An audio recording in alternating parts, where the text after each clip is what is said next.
បាទសូមគោរពជំរាបសួរបងប្អូនអរគ្នាជាទីគោរពស្រឡាញ់បាទ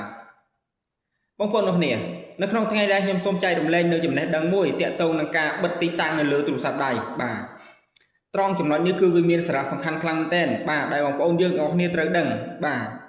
នៅពេលដែលបងប្អូនឃើញបងព្រះកងទ័ពយើងកំពុងតែចល័តទ័ពឬក៏ដឹកអាវុធផ្សេងពេលដែលបងប្អូនថតនៅសកម្មភាពទាំងអស់នោះដើម្បីយកមកបង្ហោះនៅតាមបណ្ដាញសង្គមបាទមិនថា TikTok Facebook ឬក៏ Page អីទេបាទនៅមានកម្មវិធីជាច្រើនទៀតបាទពេលនោះគេនឹងដឹងពីទីតាំងរបស់បងប្អូនទាំងអស់គ្នាបាទដោយដែលបងប្អូនបានដឹងហើយរាល់ថ្ងៃគឺយើងមានបញ្ហាជាមួយនឹងចោរសៀម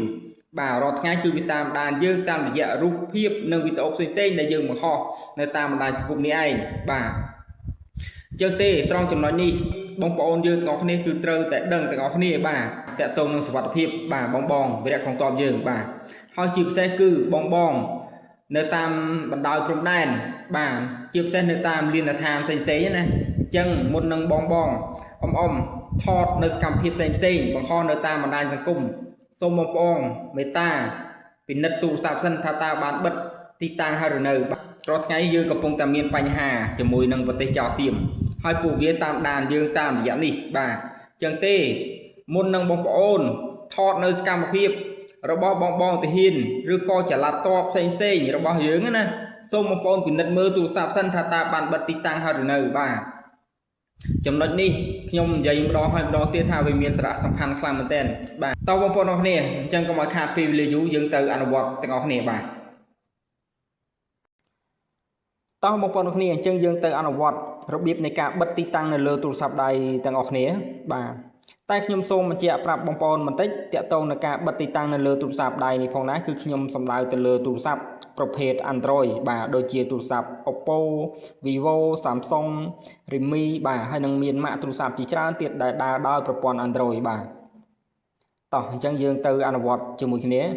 បងប្អូនបើកទូរស័ព្ទដៃមកហើយយើងទៅរកពាក្យ setting បាទនេះរូបកងចក្រនេះបាទចឹងបងប្អូនចុចចូល setting នឹងមកបាទថយក្រោយបន្តិចសុំម្ដងទៀតបាទបងប្អូនចូលពាក្យ setting នឹងមកបាទហើយបងប្អូនអូសរកពាក្យlocation បាទនេះ location ដែលមានរូបដាវនេះបាទចុចលើវាមកពេលនោះវានឹងបង្ហាញកម្មវិធីជាច្រើនដែលយើងបានភ្ជាប់ location បាទប៉ុន្តែទូរស័ព្ទដៃរបស់ខ្ញុំនេះគឺខ្ញុំភ្ជាប់តែ3កម្មវិធីនេះទេបាទប៉ុន្តែបើបងប្អូនចង់ដឹងថាតើមានកម្មវិធីណាខ្លះដែលបងប្អូនបានភ្ជាប់នៅទីតាំងបងប្អូនចុចកន្លែងពាក្យខាងក្រោមនេះ CR នេះចុចមកវានឹងបង្ហាញកម្មវិធីទាំងឡាយណាដែលបងប្អូនបានភ្ជាប់នៅទីតាំងបាទប៉ុន្តែទូរស័ព្ទដៃរបស់ខ្ញុំនេះគឺខ្ញុំភ្ជាប់តែ3កម្មវិធីនេះទេបាទ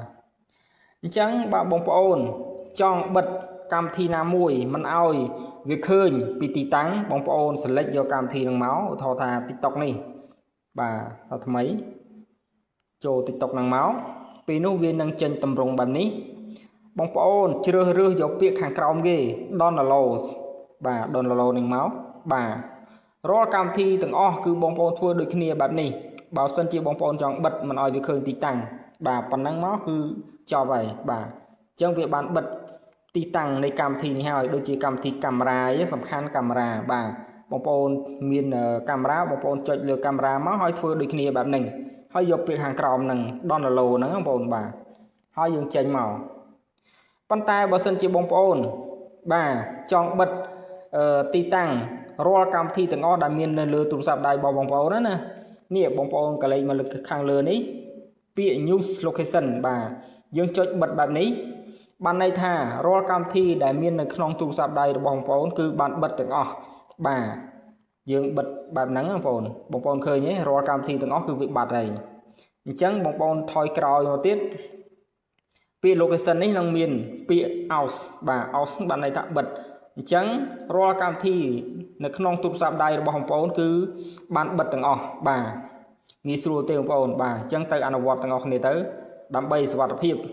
មុនពេលដែលបងប្អូនថតនៅសកម្មភាពទាំងឡាយណាដើម្បីយកទៅបង្ហោះនៅតាមបណ្ដាញសង្គមណាបាទយើងថតបែបនេះយើងបិទបែបនេះប៉ុណ្ណឹងទៅគឺចប់សុវត្ថិភាពហើយបងប្អូនបាទ